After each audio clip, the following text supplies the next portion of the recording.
Hi everyone. हम बात करते हैं parts of speech. Parts of speech में हम लोग पर्सनल प्रोनाउन हम लोग पढ़ लिए थे, मतलब पहले लड़के के बारे में हम लोग पढ़ लिए थे। अब हम लोग पढ़ेंगे कॉमन नाउन, जिसको हिंदी में कहते हैं जातिवाचक संज्ञा, यानी दूसरे के बारे में हम लोग बात करेंगे, तीसरे के बारे में बात करेंगे, फिर चौथे के बारे में हम लोग बात करेंगे। तो आप लोग इसे ध्यान से देखिएगा और इसे जो मैं बता रहा हूं, ठीक है ना। तो इधर आइए, एक कॉमन नाउन, ठीक है ना। कॉमन नाउन को हिंदी में कहते हैं जातिवाचक संज्ञा। देखिए क्या है, जिस नाउन से किसी वर्ग या जाति के प्रत्येक व्यक्ति अथवा वस्तु का बोध होता है वो कॉमन नाउन कहलाता है। मतलब क्या है ये पार्ट, कॉमन नाउन का मतलब एक कॉमन, इसके नाम से देखो आंसर निकल रहा है, कॉमन कॉमन चीज है, ठीक है ना। जातिवाचक संज्ञा मतलब किसी वर्ग या जाति, वर्ग, क्लास या स्पीसीज, ठीक है हो। तो इसमें व्यक्ति अथवा वस्तु का बोध होता है वो कॉमन नाउन कहलाता है। मतलब क्या है, एग्जांपल देखिए, Ram is a boy. Example में राम इज ए बॉय मतलब राम एक लड़का है।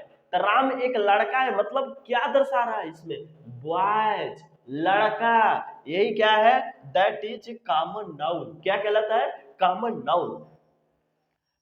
Trees are very useful. Trees are very useful का मतलब क्या दर्शा रहा है, यानी ट्रीज, ट्रीज जो मैंने पेड़ बहुत उपयोगी होते हैं।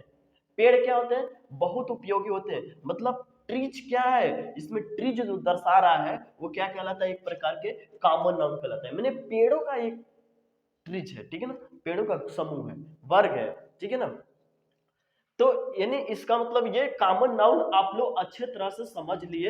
अब हम लोग बात करते हैं कलेक्टिव नाउन। कलेक्टिव नाउन क्या होता है इसके बारे में हम लोग बात करते हैं। देखिए collective noun, COLLECTIVE, collective noun, समूहवाचक संज्ञा, जिसको हिंदी में कहते हैं समूह। समूह का मतलब एक समूह दिखा रहा है, एक समूह।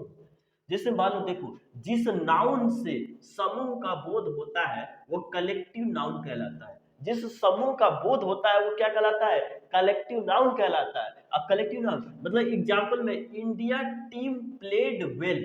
इंडिया टीम प्लेड वेल का मतलब क्या होता है, इंडिया टीम ने अच्छा खेला। इंडिया टीम ने क्या खेला, अच्छा खेला। तो मतलब इसमें टीम, टीम क्या है, एक देखिए क्या होता है, हर कोई ना कोई एक खेल में टीम बनती है। मान लीजिए हम क्रिकेट ले लेते हैं, तो क्रिकेट में कितने खिलाड़ी होते हैं, 11 प्लेयर्स होते हैं। तो 11 प्लेयर्स होते हैं, मतलब उसके मतलब एक प्रकार की टीम बन गया इंडिया टीम। तो मतलब क्या, टीम क्या, एक प्रकार के कलेक्टिव नाउन कहलाता है। क्या कहलाता है, कलेक्टिव नाउन, ठीक है। और दूसरा, माई फैमिली इज स्मॉल, मतलब मेरा परिवार छोटा है। My family, my family is small, मेरा परिवार छोटा है। मतलब क्या है, ये माई फैमिली जो दर्शा रहा है वो क्या कहलाता है, that is collective noun. My family, family क्या दर्शा रहा है, एक परिवार दर्शा रहा है, एक परिवार है, परिवार में कई लोग होते हैं, मतलब क्या है, ये कलेक्टिव नाउन कहलाता है, ठीक है। अब आते हैं चौथे लड़के के बारे में। चौथा ये नाउन। नाउन क्या है, नाउन इसके पापा है, ठीक है ना, और उनके ये लोग लड़के हैं। चौथे लड़के देखिए, मटेरियल नाउन, ठीक है ना। मटेरियल नाउन को हिंदी में कहते हैं पदार्थवाचक संज्ञा। पदार्थवाचक संज्ञा को देखिए, अब पदार्थ का मतलब क्या होता है, एक पदार्थ, मटेरियल, पदार्थ आप लोग जानते हैं ना, लोहा, सोना, गोल्ड, ये सब क्या है, पदार्थ है। आगे देखते हैं, वह नाउन जिससे ऐसे पदार्थ का बोध होता है, वह नाउन जिससे ऐसे पदार्थ का बोध होता है जिससे दूसरी वस्तु बनाई जा सके वो मटेरियल नाउन कहलाता है। दूसरी वस्तु बनाई जा सके वो क्या कहलाता है, मटेरियल नाउन। जैसे मान लीजिए ये सोना है, अंगूठी है, तो क्या बनती, किससे बनती है, अंगूठी जो बनी है उसके सोने की बनी है। तो सोने एक प्रकार के धातु है, पदार्थ है। तो देखिए आई, देखिए एग्जांपल में, I give her a ring of gold, मैं उसे सोने की अंगूठी देता हूं। मैं उसे क्या देता हूं, सोने की अंगूठी देता हूं। मतलब इसमें गोल्ड क्या है, जो गोल्ड सर है वो क्या है, मटेरियल नाउन है, ठीक है ना। तो आप लोग को ये, आई होप आप लोग को समझ में आया होगा, ठीक है ना। और आप लोग जिस समझ नहीं आ रहा है, मेरा वीडियो हमेशा देखते रहिए और लाइक भी करते रहिए, ताकि हमारा मनोबल डाउन ना हो। और मैं आप लोग को अच्छे अच्छे एकदम अच्छे तरीके से समझाकर मैं आप लोग का फंडा क्लियर करा दूंगा। ओके। तब तक के लिए धन्यवाद, मिलते हैं फिर नेक्स्ट में। एक लड़के को और पढ़ना है पांचवा जो पढ़ना है एब्स्ट्रैक्टेड नाउन, उसके बारे में हम आगे नेक्स्ट टाइम में हम लोग बात करते हैं एब्स्ट्रैक्टेड नाउन क्या कहलाता है, ठीक है ना। तब तक के लिए धन्यवाद।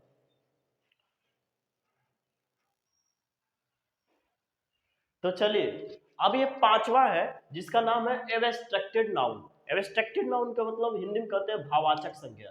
भाववाचक संज्ञा क्या है, अब इसके बारे में हम लोग बात करते हैं। देखिए, जिस नाउन से किसी कार्य विधि अवस्था भावना या गुण का बोध होता है वो क्या कहलाता है, एब्स्ट्रैक्टेड नाउन कहलाता है। एक बार मैं और बता दे रहा हूं कि जिस नाउन से किसी कार्य विधि अवस्था भावना गुण का बोध होता है वह एब्स्ट्रैक्टेड नाउन कहलाता है, ठीक है। देखिए मैं एग्जांपल में लिख दिया हूं कि my mother great love to us. My mother great love to us मतलब क्या है, हिंदी में कहते हैं माई मैंने मेरी, मेरा या मेरी माँ।